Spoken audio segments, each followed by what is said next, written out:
இதில் நான் மகிழ்ச்சி அடைகிறேன். எனக்கு அன்பானவர்களே, வேதத்திலிருந்து ஒரு பகுதியை வாசித்து ஆண்டவர் காண்பித்த சில காரியங்களை நான் விளக்கி காண்பிக்க விரும்புகிறேன். அது சங்கீதங்களின் புஸ்தகம்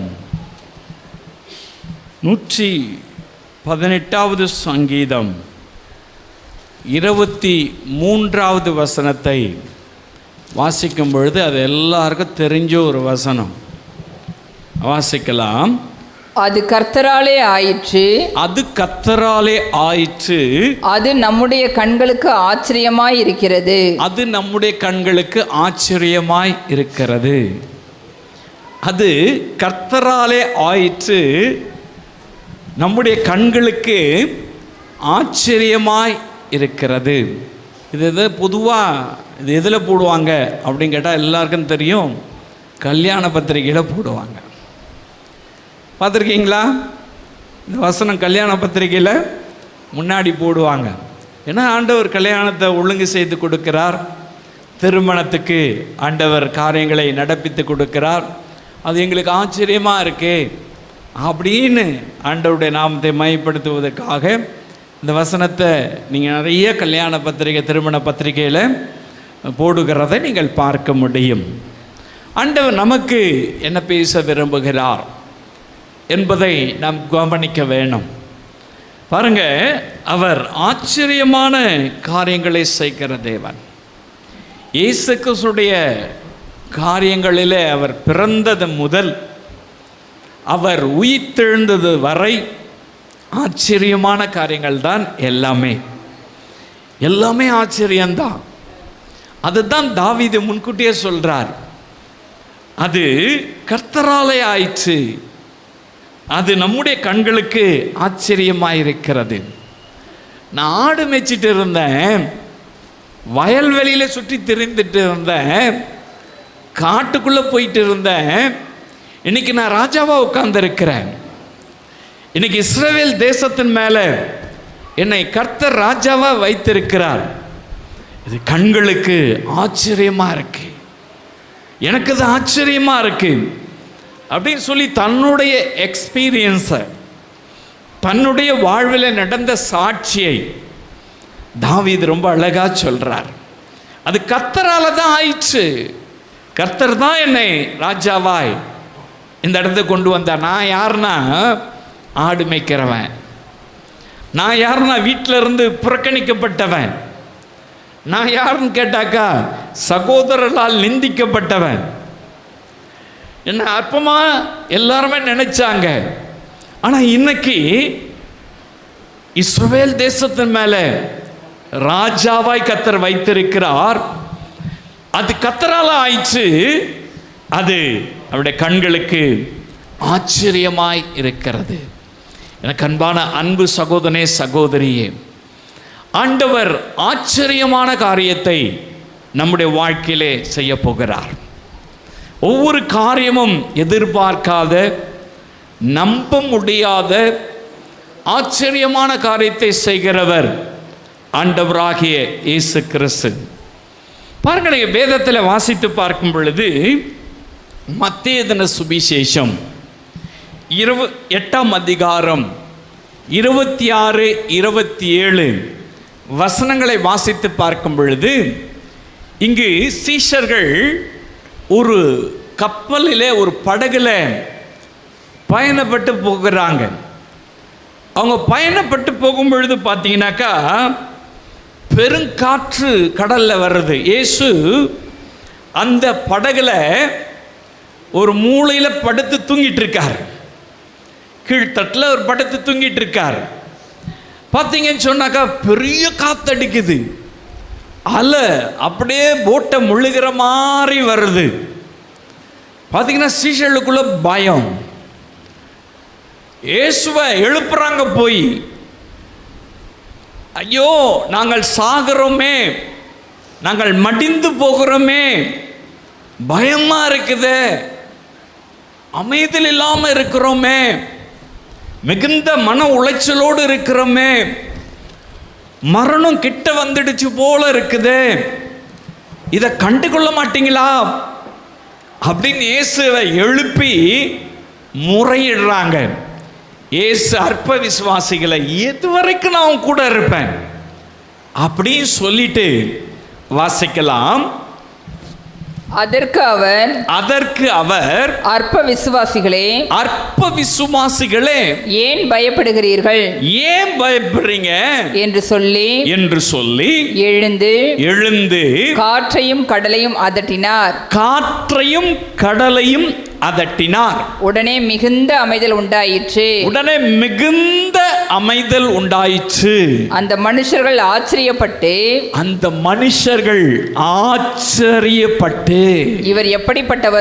இவர் எப்படிப்பட்டவரோ காற்றும் கடலும் இவருக்கு கீழ்ப்படுகிறதே என்றார்கள். எல்லாரும் ஆச்சரியப்படுறாங்க. கொஞ்ச நேரத்துக்கு முன்னாடி பார்த்தீங்கன்னாக்கா இயேசுவை போய் எழுப்புறாங்க. நாங்கள் மடிந்து போகிறோமே, நாங்கள் செத்து போகிறோமே, நீங்க தூங்கிட்டு இருக்கீங்களே கவலை இல்லாம அப்படின்னு சொல்லி இயேசுவை போய் எழுப்புறாங்க. இப்ப பார்த்தீங்கன்னாக்கா இயேசு காற்றையும் கடலையும் இறையாதே அமைதலாயிரு, கொஞ்சம் குவைட்டாரு, ஒன்னும் சத்தம் போடாத, இறையாத, சத்தம் போடாத, அமைதலாயிரு அப்படின்னு ஒரு கமாண்ட், ஒரு கட்டளை கொடுக்கிறார். அவ்வளவுதான்.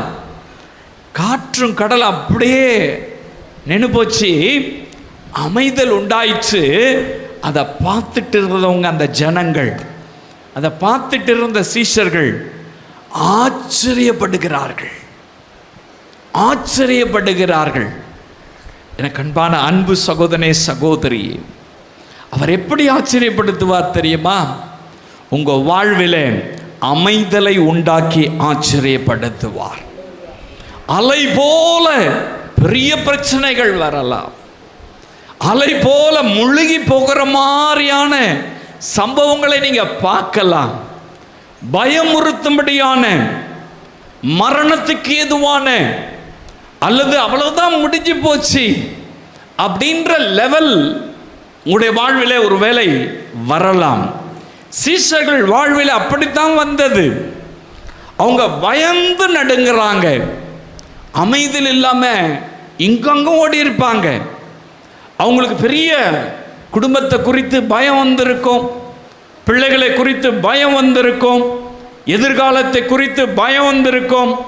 ஏதோ ஒரு பயம் அவனுடைய இருதயத்தை வாட்டி வதைத்திருக்கும். ஆண்டவர் பாருங்க, இயேசு அந்த பயத்தை அறிந்திருந்தார், அவங்களுடைய கலக்கத்தை அறிந்திருந்தார். அற்ப விசுவாசிகளே ஏன் பயப்படுறீங்க அப்படின்னு சொல்லிட்டு இறையாத அமைதலாரன்னு இயற்கைக்கு கட்டளை கொடுக்கிறார், மனிதனுக்கு அல்ல, ஒரு நபருக்கு அல்ல. காற்றையும் கடலையும் இறையாத அமைதலாரனாக்கா எங்கன்னா கேட்குமா? அதுக்கு எதனா சென்ஸ் இருக்கா? அதுக்கு எதனா மூளை இருக்கா? அது எதாகிலும் பாருங்க செயல்பட முடியுமா? ஒன்றும் லாங்குவேஜ் தெரியுமா? ஒன்றும் வாய்ப்பே கிடையாது. ஆனால் இயேசு சொல்றாரு அமைதல் உண்டாயிற்று.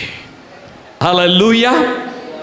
ஆச்சரியப்படுறாங்க, இவர் எப்படிப்பட்டவரோ, காற்றும் கடலும் இவருடைய வார்த்தைக்கு கீழ்ப்படுகிறதே. ஆச்சரியப்பட்டாங்க. உங்க வாழ்க்கை கூட அமைதல் இல்லாமல் இருக்கா? ஏதோ ஒரு பிரச்சனையில் இருக்கீங்களா? ஏதோ ஒரு குழப்பத்தில் இருக்கிறீங்களா? ஏதோ ஒரு பாடுகளின் மத்தியிலே அமைதல் இல்லாம அலமோதிட்டு இருக்கீங்களா? அது ஒருவேளை வியாதியா இருக்கலாம், அது ஒருவேளை கடன் பிரச்சனையா இருக்கலாம், அது ஒருவேளை ஏதோ ஒரு குழப்பம் குடும்பத்தில் இருக்கலாம், அல்லது வழக்குகளாக இருக்கலாம், அல்லது சொத்து பிரச்சனையா இருக்கலாம், அல்லது பிசாசினால் அந்த உபத்திரவங்களாக இருக்கலாம். அமைதல் இல்லாத ஜீவனம், ஒரு பீஸ்ஃபுல் மைண்ட் இல்லை, சமாதானமே இல்லை, அமைதல் இல்லாமல் ஒரு வேளை நீங்க வாழ்ந்து கொண்டிருக்கிறீங்களா? இயேசு ஆச்சரியப்படும்படியாய், அது அவர் கண்களுக்கு ஆச்சரியமாயிற்று, அது கர்த்தராலே ஆயிற்று, அது அவர் கண்களுக்கு ஆச்சரியமாக இருக்கு. இந்த சீஷர்களும் அங்க இருக்கிற ஜனங்களும் அவருடைய கண்களுக்கு ஆச்சரியமா இருக்கு. இயற்கை அவருடைய வாழ்விலே அவர் சொன்ன மாத்திரத்திலே கீழ்ப்படுகிறதே என்று அவர்கள் ஆச்சரியப்பட்டார்கள். அந்த இயேசு இன்றைக்கும் ஜீவனுள்ளவராயிருக்கிறார். இன்றைக்கும் உடைய வாழ்விலே காணப்படுகிற எல்லா பிரச்சனையும் அமைதலாயிருந்து இயேசுவின் நாமம் அதட்டி ஆள முடியும். அமைதலை தர முடியும். ஒரு பீஸ் ஆஃப் மைண்ட் தர முடியும். அமைதியுள்ள ஒரு வாழ்க்கை தர இயேசு வல்லவராயிருக்கிறார். அது கர்த்தராலே ஆயிற்று. நம்முடைய கண்களுக்கெல்லாம் அது ஆச்சரியம். நடச்சா ஒரு அமைதியாக அதுக்கப்புறம் டிராவல் பண்ணாங்களா? அவங்க அக்கறை போய் சேர்ந்தாங்களா? அவங்க வாழ்வில் இருந்த பயம் எல்லாம் போயிடுச்சா? அவங்க இப்போ பீஸ்ஃபுல்லாக சமாதானத்தோடு இயேசு எங்க கூட இருக்கிறார், இனி எங்களுக்கு பயமே இல்லை. இயற்கையே அவருடைய வார்த்தையை கீழ்ப்படியுது. இனி நம்ம எதுக்கு பயப்படணும்? இந்த தைரியத்தோடு போயிருப்பாங்கல்ல, அந்த இயேசு உங்க கூட இருக்கார், உங்க பக்கத்தில் இருக்கிறார்.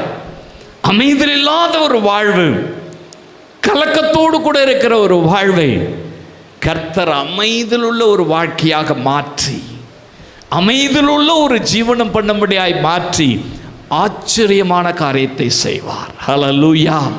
அது கர்த்தராலே ஆயிற்று. நம்முடைய கண்களுக்கெல்லாம் ஆச்சரியமானது. ஹல்லேலூயா! அமைதலை உண்டாக்குகிற தேவன் நம்முடைய தேவன். ஒரு பெரிய சமாதானத்தை கொடுக்கிறவர் நம்முடைய இயேசு. ஹல்லேலூயா! அவர் உங்க கூட இருக்கார்ல, உங்க வாழ்க்கையில பயணம் செய்கிறார்ல. அவர் தூங்கிட்டு இருக்கிற போல இருக்கலாம், அவர் இல்லாதது போல இருக்கலாம், அவருடைய பிரசன்ஸை உணராம ஒரு வேலை இருக்கலாம். சீஷர்கள் அப்படிதான் இருந்தாங்க. போட்டு போயிட்டு இருக்கு, பெரிய காற்று அடிக்குது, அலை வந்து மோதுது, தண்ணீர் குவியெல்லாம் வந்து மேலே விழுந்திருக்கும். பார்த்தீங்கன்னா எல்லாரும் இங்கும் அங்கே அலமோதி இருப்பாங்க, இருக்கிற பொருள்லாம் தூக்கி போட்டிருப்பாங்க, அவங்களுக்கு தெரிஞ்ச டெக்னாலஜியெல்லாம் யூஸ் பண்ணியிருப்பாங்க. அவங்க பயணப்படுகிற நாட்கள் இப்படிலாம் நடந்தால் என்ன பண்ணலாம் அப்படின்றத உத்தேசித்திருப்பாங்க. அங்கே போட்டு ஓட்டுற அந்த கேப்டன் அந்த மாலுமிகிட்ட இப்படியெல்லாம் இருக்குது என்ன பண்ணுறதுன்னு கேட்டிருப்பாங்க. இதெல்லாம் நடந்திருக்கும். இயேசு தூங்கிட்டு இருக்கார், அவர் அமைதியாக தூங்கிட்டு இருக்கார், எதை பற்றியும் கவலைப்படல. உங்கள் வாழ்க்கையில் கூட அமைதியாக இருப்பார், அமைதியாக இருப்பார். நீங்கள் போகிற பாதையில், நீங்கள் நடக்கிற பாதையில் ஒரே பிரச்சனையாக இருக்கும், ஒரே கலக்கமாக இருக்கும், ஒரே பயமாக இருக்கும். இன்னும் நடக்குது, அவ்வளோதான், முடிஞ்சிச்சு அப்படின்னு நினச்சி நீங்கள் ஓடிட்டு இருக்கலாம். பிரியமான அன்பு சகோதரனே சகோதரியே, தூங்கிட்டு இருந்தவர் எழுந்தார். அற்ப விசுவாசிகளை ஏன் பயப்படுறீங்க? நான் வல்லமையுள்ள தேவன் என்பது உங்களுக்கு தெரியாதா? இயற்கையின் மேல் அதிகாரம் உள்ளவர் என்பதை தெரியாதா? உன் வாழ்க்கையில வீசுற புயலை என்னால் அடக்க முடியாதா? உன் வாழ்க்கையில உண்டாகிற இப்படிப்பட்ட கலக்கங்களை என்னால் மாற்ற முடியாதா? நான் உன் வாழ்க்கை படகுல நான் பயணமாயிட்டு தானே இருக்கிறேன், உன் கூட தானே நான் இருக்கிறேன், உன்னோடு கூட தானே நான் டிராவல் பண்றேன், உன் கூட தானே நான் படுத்து உறங்கிட்டு இருக்கிறேன். ஏன் பயப்படுறீங்க? அமைதியில் இறையாது, அவ்வளவுதான், முடிஞ்சு கதை. அப்படிதான் உங்க வாழ்க்கையை அமைதல் படுத்துகிற தேவன் இயேசு. அவர் ஆச்சரியமா இருக்கும். இவர் யாரோ, எப்படிப்பட்டவரோ தெரியலையே, ஆச்சரியம். அது கர்த்தரால் ஆயிற்று. நம்முடைய கண்களுக்கெல்லாம் ஆச்சரியம். இயற்கை அமைதலாவதே, காற்றும் கடலும் அவர் சொல்ற ஒரே ஒரு வார்த்தைக்கு கீழ்ப்படியுதே. அப்ப பாருங்க, அவங்களுக்கு ஆச்சரியம். அப்படித்தான் இயேசு நம்முடைய வாழ்வில் காணப்படுகிற எந்த குழப்பமாக இருந்தாலும் ஆச்சரியமான காரியத்தை செய்கிறார். விசுவாசிக்கிறீங்களா? ஹல்லேலூயா! ஒரு ஆச்சரியமான காரியத்தை செய்கிறவர். நம்முடைய கண்களுக்கெல்லாம் ஆச்சரியமா இருக்க போகுது. ஒரு பெரிய காரியங்களை செய்கிறவர். சீஷர்கள் இப்போ ஆச்சரியப்பட்டு அவங்க பாருங்க அக்கறைக்கு போய் சேர்ந்தாங்க. எந்த பயமும் இல்லை, அமைதியுள்ள ஜீவனம் பண்ணும்படியாய் கர்த்தருடைய வாழ்க்கையை மாற்றி கொடுத்தார். உங்கள் வாழ்க்கையிலும் கூட ஏதோ ஒரு புயல், ஏதோ ஒரு கலக்கம், அது கடன் பாரம் இருக்கலாம், ஏதோ ஒரு பிரச்சனை, ஏதோ ஒரு கலக்கம் உங்களை அப்படியே இரிட்டேட் பண்ணிகிட்டே இருக்கலாம், உங்களை வேதனை படுத்திகிட்டே இருக்கலாம். மாறி மாறி அதுவே உங்களுடைய வாழ்வில் உங்களுக்கு பெரிய டென்ஷனாக இருக்கலாம். பயப்படாதீங்க, இயேசு உங்கள் உள்ளத்தில் இருக்கிறார். நீங்கள் எங்கே போனாலும் அவங்க கூட இருக்கிறேன்னு சொன்னார். அவர் எங்கு போனாலும் ஜீவனுள்ள நாளெல்லாம் நம்ம கூட வருகிறவர். உலகத்தின் முடிவு விரதம் சதா காலங்களிலும் நான் உங்களோடு கூட இருக்கிறேன்னு சொல்றார். உங்க வாழ்க்கையில் நீங்கள் பயணப்படுகிற உங்கள் வாழ்க்கை பயணத்தில் அவர் கூடவே இருக்கிறவர். அப்படி எழும்பும் பொழுது அவர் ஒரே ஒரு வார்த்தை சொல்வார், இறையாத அமைதலாருன்னு சொல்வார். தட்ஸ் ஆல், முடிஞ்சிச்சு கதை. அமைதல் உண்டாயிடும். அது ஆச்சரியம் தானே? உங்களுக்கு செய்ய மாட்டாரா? சீசர்களுக்கு செஞ்சவர் உங்களுக்கு செய்ய மாட்டாரா? என்ன பிரச்சனையாக இருந்தாலும் அதை மாற்ற மாட்டாரா? இன்னைக்கு அவர் மாற்றுவார். நம்முடைய கண்களுக்கு அது ஆச்சரியமாக இருக்கும். ஹல்லேலூயா! அது கர்த்தராலே ஆயிற்று. ஆமென். ரெண்டாவது காரியம் வேதம் என்ன சொல்லுகிறது பாருங்க, எப்படி அவர் ஆச்சரியப்படுத்துறாரு. வாசிக்கலாம். மார்க் எழுதின சுவிசேஷத்தில் 41, 42 வசனங்களை வாசித்து பார்க்கும் பொழுது இங்கே யவீருவை குறித்து சொல்லப்பட்டிருக்கிறது. ஒரு ஜெபாலய தலைவன். இந்த ஜெபாலய தலைவனுக்கு பார்த்தீங்கன்னாக்கா ஒரு மக இருக்கிறா, அவளுக்கு 12 வயசு. இந்த 12 வயசுள்ள ஒரு மக திடீர்னு பார்த்தா சுகவீனம் ஆயிட்டான். அவன் மரண தருவாய்க்கு போயிட்டான். அந்த வியாதியை சுகமாக்க யாரால முடியல. அவ செத்து போயிடுவா என்ற லெவல் வந்துடுச்சு. இயேசு ஊழியம் செய்து இருக்கிற இடத்துக்கு இந்த ஜெபாலய தலைவன், ஜெபாலயத்தை கட்டிக்க அது தலைவனாக இருக்கிறவன் யவீரு, அவன் பார்த்தீங்கன்னா அங்கே வரான். அங்கே வந்து இயேசுவை கூப்பிடுறான். அப்படி இயேசுவை கூப்பிட்ட உடனே பாருங்க, இயேசு வந்துட்டே இருக்காரு. அங்கே அந்த பெரும்பாடுள்ள ஸ்திரீ உள்ள வர்றாங்க, வஸ்திரத்தை தொடுறாங்க, அவங்க சுகமாயிட்டாங்க. அதை இயேசு விசாரிச்சுட்டு இருக்காரு. எப்படி விசாரிச்சுட்டு இருக்கும் பொழுது ஒரு நபர் ஓடி வரான்.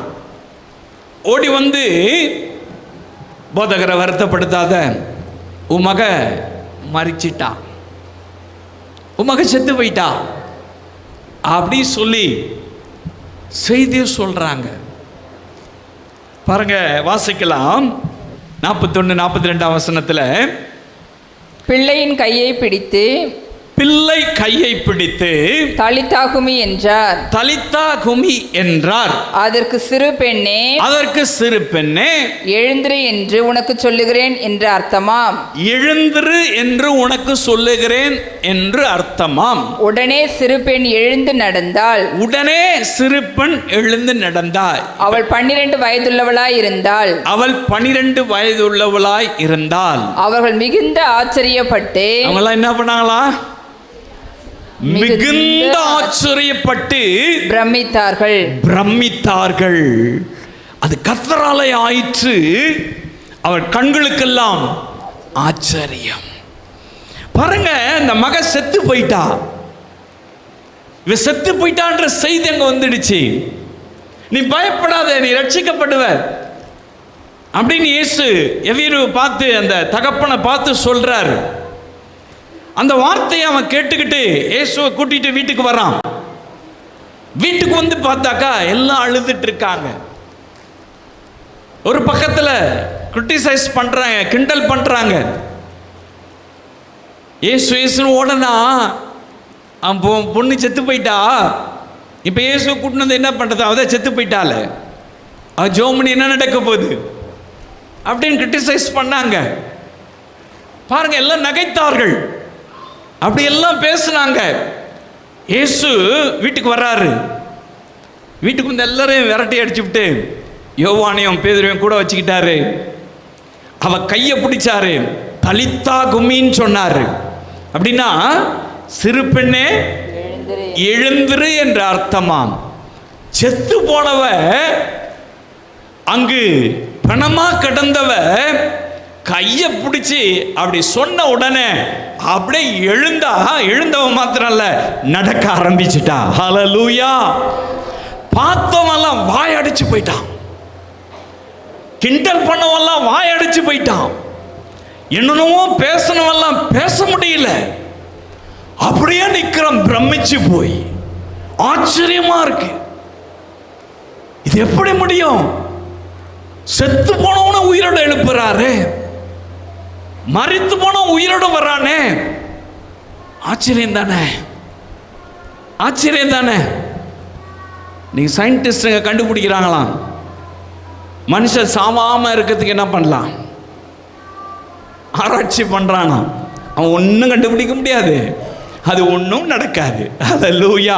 என் தேவனுக்குத்தான் அந்த அதிகாரம் உண்டு. அவர்தான் ஆச்சரியமான காரியங்களை செய்கிறவர். மரித்தவனை உயிரோடு கூட எழுப்புகிற வல்லமை இயேசுவின் நாமத்துக்கு மாத்திரம்தான் உண்டு, எந்த சயின்ஸுக்கும் கிடையாது. ஹல்லேலூயா. பாருங்க, அதுதான் நடக்குது.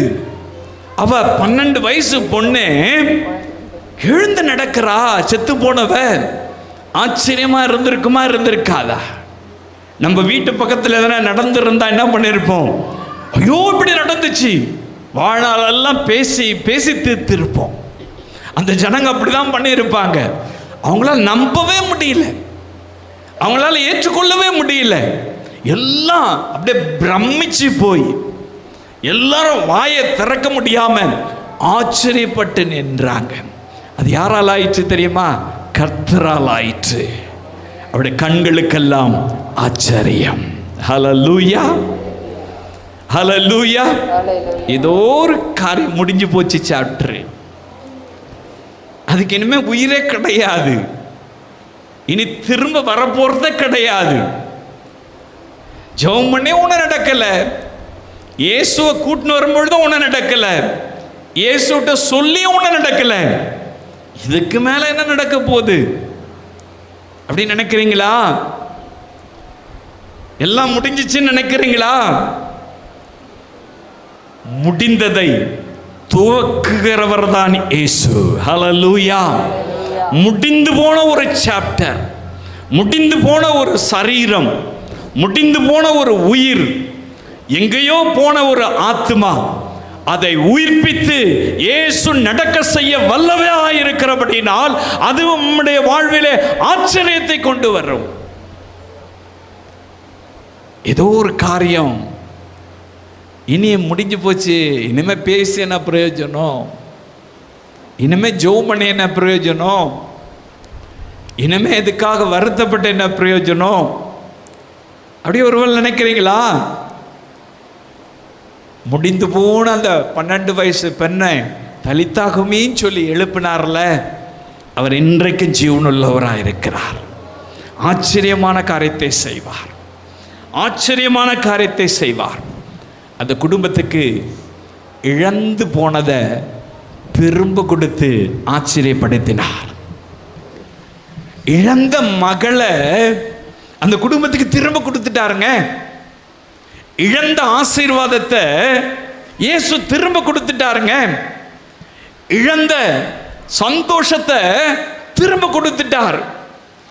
இழந்த சமாதானத்தை திரும்ப கொடுத்துட்டார்.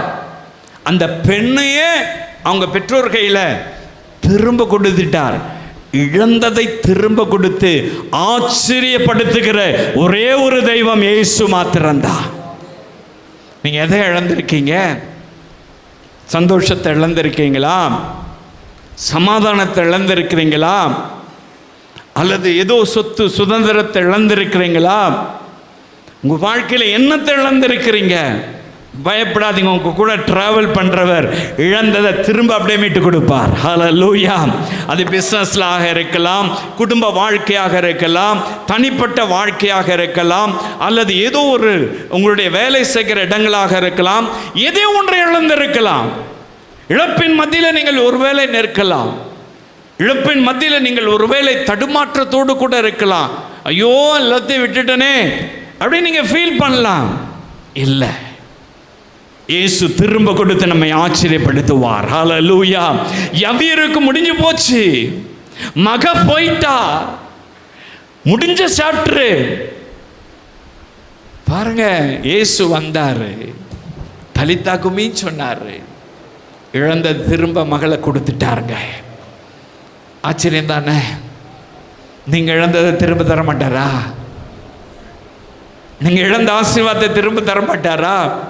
நீங்க இழந்த வேலையை திரும்ப தர மாட்டாரா? நீங்க இழந்த சமாதானத்தை திரும்ப தர மாட்டாரா?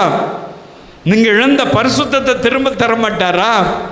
நீங்க இழந்த ஜெப வாழ்க்கையை திரும்ப தர மாட்டாரா? நீங்க இழந்த ஆவிக்குரிய ஜீவியத்தை திரும்ப தர மாட்டாரா? முடிஞ்சிச்சுன்னு நினைக்காதீங்க. இயேசு உயிர்ப்பிக்கிற தேவன். அவர் ஆவியா இருக்கிறார். அவர் இன்னும் நம் நடுவிலே உலாவிக் கொண்டிருக்கிறார். அவர் ஜீவனுள்ள தேவன். யவீரு குடும்பத்துக்கு திரும்ப கொடுத்தவர் உங்க குடும்பத்துக்கு திரும்ப தருவார். தனிப்பட்ட வாழ்க்கையில திரும்ப தருவார். கலங்காதீங்க, பயப்படாதீங்க. அவர் ஆச்சரியமான காரியத்தை செய்கிறவர். அது கர்த்தராலே ஆயிற்று. இந்த கண்களுக்கெல்லாம் ஆச்சரியம். அது கர்த்தராலே ஆயிற்று. நம்முடைய கண்களுக்கெல்லாம் ஆச்சரியம். அந்த குடும்பம் ஆச்சரியப்பட்டிருக்கல்ல, அவங்க சுற்றி இருந்த ஜனங்கள்லாம், அந்த ஊரெல்லாம் ஆச்சரியப்பட்டிருக்கல்ல, சர்ப்ரைஸாக இருந்திருக்கும். எப்படி இது முடிஞ்சிச்சு? எப்படி இது நடந்தது? நேருக்கு நடக்குது. எங்க மறைமுகமாலாம் நடக்கல, நேருக்கு நேர் நடக்குது. செத்து போன பணத்தை பார்த்தேன். இப்ப நடந்து தெருவுக்கு வந்துட்டால, இப்ப சுகமா நடக்கிறாள. இதை யாரால மறுக்க முடியாத, இல்லைன்னு சொல்ல முடியாத. இப்ப ஓடி விளையாண்டு இருக்கிறாள் செத்து போனவ. ஆச்சரியம் தானே? திரும்ப கொடுத்து ஆச்சரியப்படுத்தின என் இயேசு இன்னைக்கு உங்க வாழ்க்கையில நீங்கள் எது இழந்திருந்தாலும் சரி அதை திரும்ப கொடுக்க பார்க்கிறார். விசுவாசிங்க. ஹல்லேலூயா. நீங்க எது இழந்திருந்தாலும் சரி நீங்க திரும்ப பெற்றுக்கொள்ள போறீங்க. ஆச்சரியப்படுத்துகிறவர். நம்முடைய கண்களுக்கெல்லாம் அது ஆச்சரியமா இருக்க போது நீங்க சொல்லுவீங்க, இது கர்த்தராலே ஆயிற்று. நம்முடைய கண்களுக்கெல்லாம் ஆச்சரியம் சொல்லுவார். ஹல்லேலூயா. இழந்ததை திரும்ப கொடுத்து நம்மை ஆச்சரியப்படுத்துகிற இயேசு நம் நடுவிலே இருக்கிறார். ஹல்லேலூயா. அவர் வாக்கு தத்தங்களின் தேவன். அவர் வாக்கு தத்தத்தின்படியே நம்முடைய கண்களுக்கு ஆச்சரியமான காரியத்தை செய்து அவர் பெரிய காரியங்களை நடப்பித்து நம்மை மகிழ செய்வார். ஹல்லேலூயா. மூன்றாவது ஒரு காரியத்தை நான் சொல்ல விரும்புகிறேன்.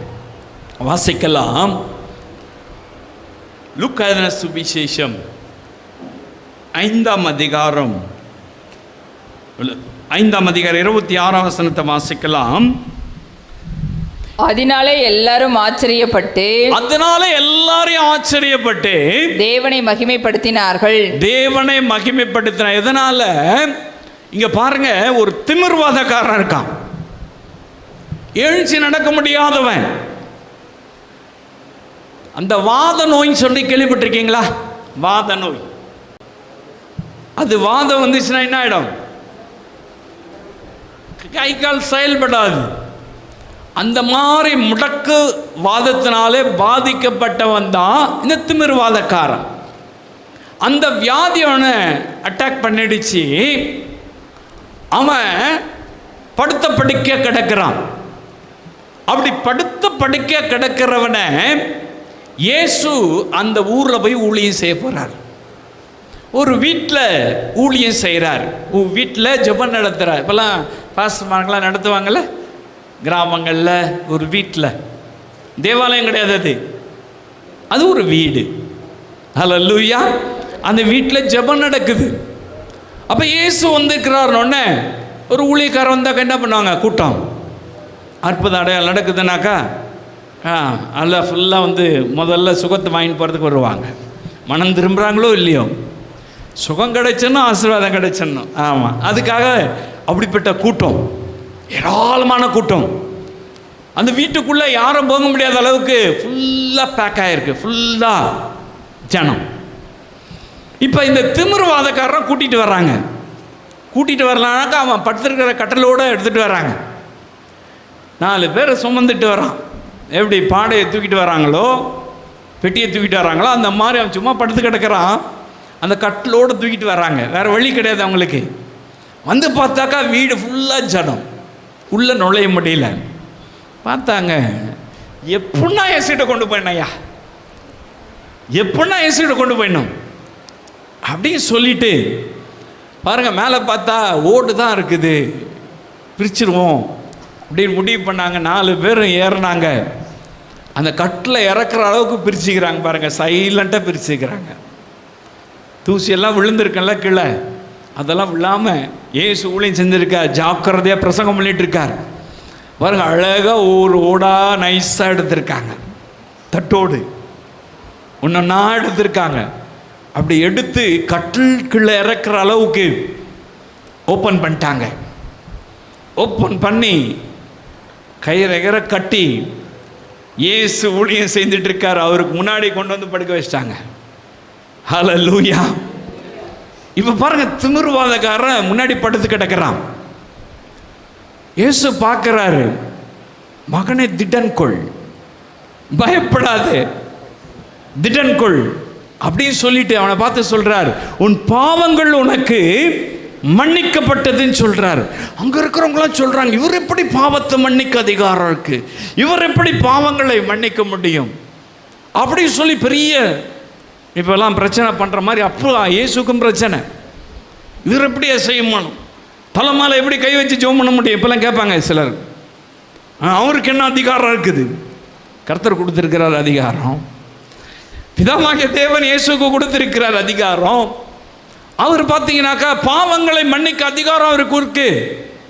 அதனால என்ன பண்ணிட்டாரு, இந்த வியாதி பாவத்தினால வந்திருக்கியா, நீ பாவம் செஞ்சதுனால வந்துச்சு, உன் பாவத்தை நான் மன்னிச்சிடுறேன் அப்படின்னு சொல்றாரு. அப்படி சொன்ன உடனே அவனுக்குள்ள இருந்த அந்த பாவ காரியங்கள் மன்னிக்கப்பட்ட உடனே கால் கையெல்லாம் ஸ்டிஃபாக இருந்தது, ஃப்ளெக்சிபிளாக ஆயிடுச்சு, வளைய ஆரம்பிச்சிருச்சு, செயல்பட ஆரம்பிச்சிருச்சு. டக்குன்னு எழுஞ்சான், அந்த கட்டில் தூக்கிட்டான், நடன்னு சொன்னார், நடந்து போயிட்டான். ஹல்லேலூயா.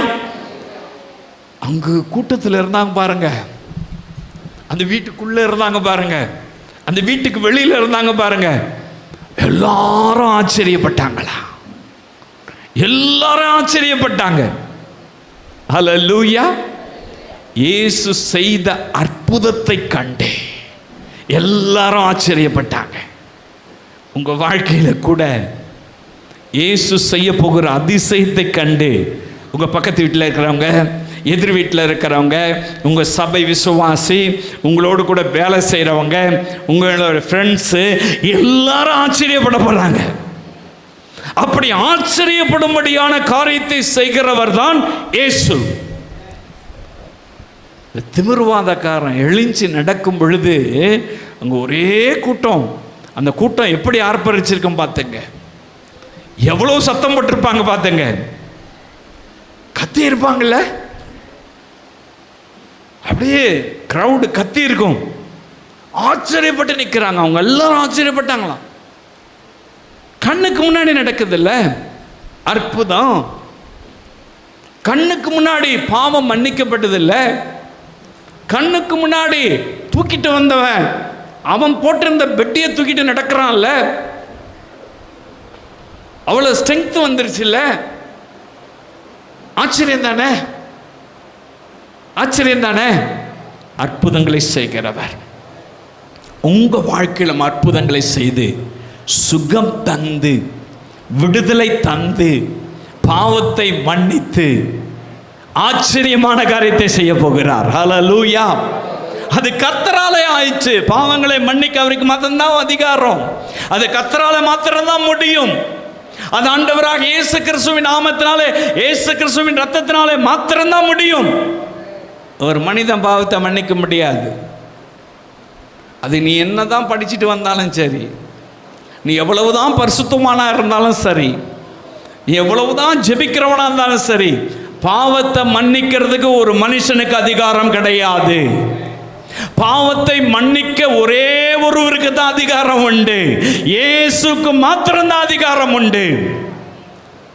அவர் நமக்காக சிலுவையிலே தன்னுடைய இரத்தத்தை சிந்தி, சிலுவையை சுமந்து, பாடுகளை அனுபவித்து, மரித்து, 3வது நாள் எழுந்த ஒரு மெய்யான தேவன், பாவத்தை மன்னித்து ஒரு மனிதனுடைய வாழ்விலே அற்புதத்தை செய்து மனமாற்றத்தை கொண்டு வந்து ஒரு மனிதனுக்கு சுகத்தை தந்து ஆச்சரியமான காரியத்தை செய்ய இயேசுவாலே மாத்திரம்தான் முடியும்.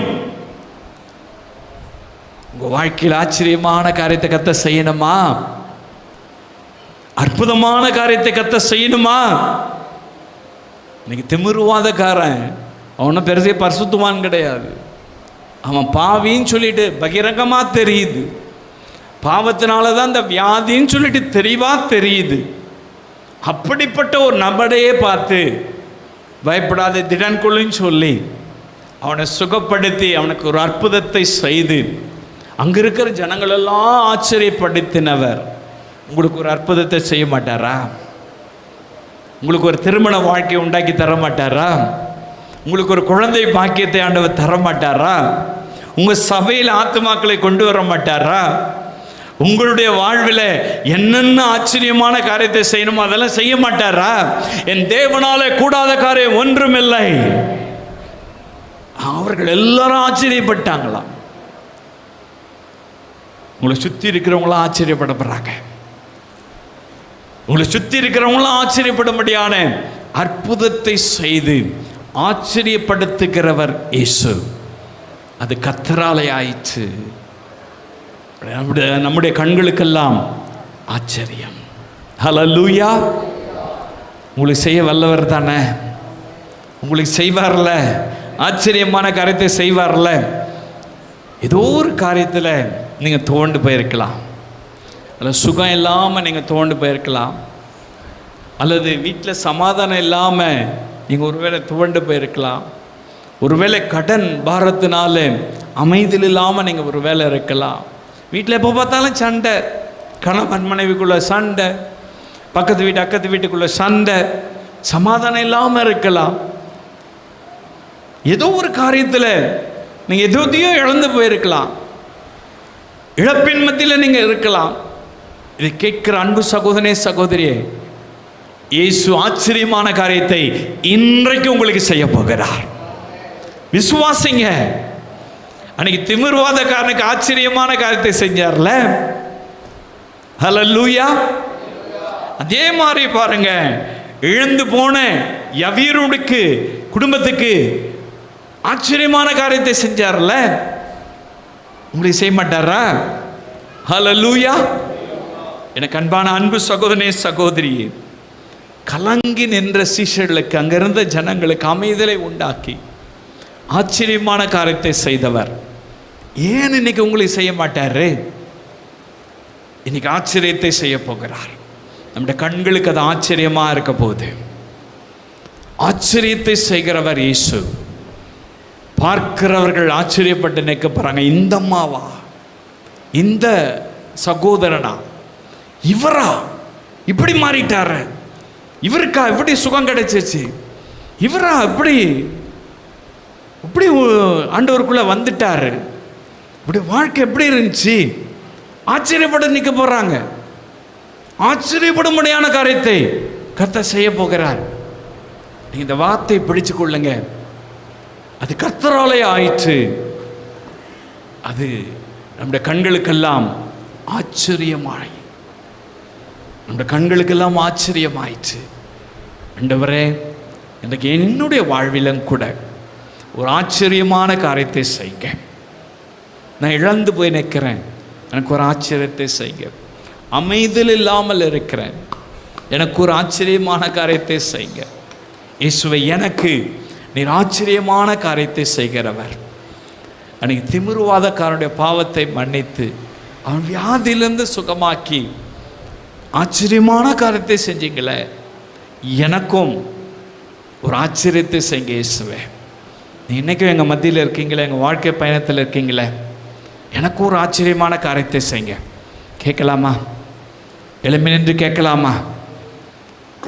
எல்லாரும் எழும்பி நின்று, இயேசுவே, எனக்கு ஒரு ஆச்சரியம் நடக்கணும். என் பிஸ்னஸில், என் தொழிலில், என் குடும்ப வாழ்க்கையில், என் தனிப்பட்ட வாழ்க்கையில், என் சரீரத்தில், என் சபையில், என் விசுவாசிகள் மத்தியில் ஆச்சரியமான காரியத்தை செய்யணும் இயேசுவே.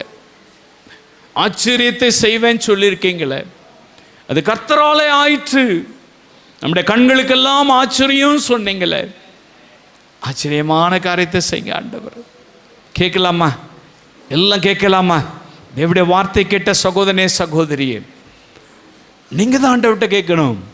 ஆண்டவரே, அன்னைக்கு சீஷர்கள் நடுவில் கடல்ல இருந்து ஒரு ஆச்சரியத்தை செஞ்சீங்களே, ஆண்டவரே இன்றைக்கு எனக்கு ஒரு ஆச்சரியத்தை செய்யுங்க அப்பா. மரித்து போன ஒரு குடும்பத்தில் ஆச்சரியமான காரியத்தை செஞ்சீங்களே, எனக்கு ஒரு அதிசயத்தை செய்யுங்க இயேசுவே. பாவத்தில் முடவனா கிடக்கிற, சப்பானியா கிடக்கிற, எழுந்து நடக்க முடியாமல் இருக்கிற அவனுக்கு ஒரு ஆச்சரியத்தை செஞ்சீங்களே. என் சரீரம் கூட அப்படி தான் இருக்குது, பலவீனத்தில் இருக்குது, சுகவீனத்தில் இருக்குது, கண்ணீரின் மத்தியில் நான் நடக்கிறேன், எனக்கு ஒரு ஆச்சரியத்தை செய்யுங்க. என் குடும்பம் இன்னும் ரட்சிப்புக்குள்ளே வரல, எனக்கு ஒரு ஆச்சரியத்தை செய்யுங்க. என் பிள்ளைங்க இன்னும் ரட்சிக்கப்படலை, எனக்கு ஒரு ஆச்சரியமான காரியத்தை செய்யுங்க. எனக்கு வருமானம் பத்தல ஆண்டவரே, எனக்கு ஒரு ஆச்சரியமான காரியத்தை செய்யுங்க. என் பிள்ளைகள் எல்லாம் இன்னும் தாறுமாறாக இருக்கிறாங்க, குடும்பத்தின் ரட்சிப்பை ஆச்சரியமாக செய்ய நீ வல்லவரப்பா, செய்யுங்க. அப்படி கேட்கலாமா? எல்லாம் வாய் திறந்து கேட்கலாமா? ஏசப்பா, இந்த சோஷியல் மீடியாவின் மூலமாய் பார்க்கிற அந்த அன்பு சகோதர சகோதரிகளுக்கு இயேசுவே இது கர்த்தராலே ஆயிற்று, நம்முடைய கண்களுக்கெல்லாம் ஆச்சரியம் என்று சொல்கிற வார்த்தையின்படி எல்லா ஜனத்துக்கு மத்தியிலும் இந்த வார்த்தையை கேட்கிற ஒவ்வொருவருக்கும் இயேசுவின் நாமத்தில் ஆச்சரியமான காரியம் நடக்கட்டும், ஆச்சரியமான செயல்கள் நடக்கட்டும். இழந்ததை திரும்ப தந்த ஆச்சரியமான காரியத்தை செய்யுங்க. அமைதியில் இல்லாத வாழ்வை அமைதியுள்ள ஒரு வாழ்வை தந்து தகப்பனே நீர் ஆச்சரியப்படுத்துங்க. இயேசுவே நீர் ஆச்சரியமான காரியத்தை இந்த வார்த்தை கேட்கிற ஒவ்வொருவருக்கும் செய்து உம்முடைய நாமத்தை மகிமைப்படுத்துவீராக. இயேசுவின் நாமத்தில் நல்ல பிதாவே.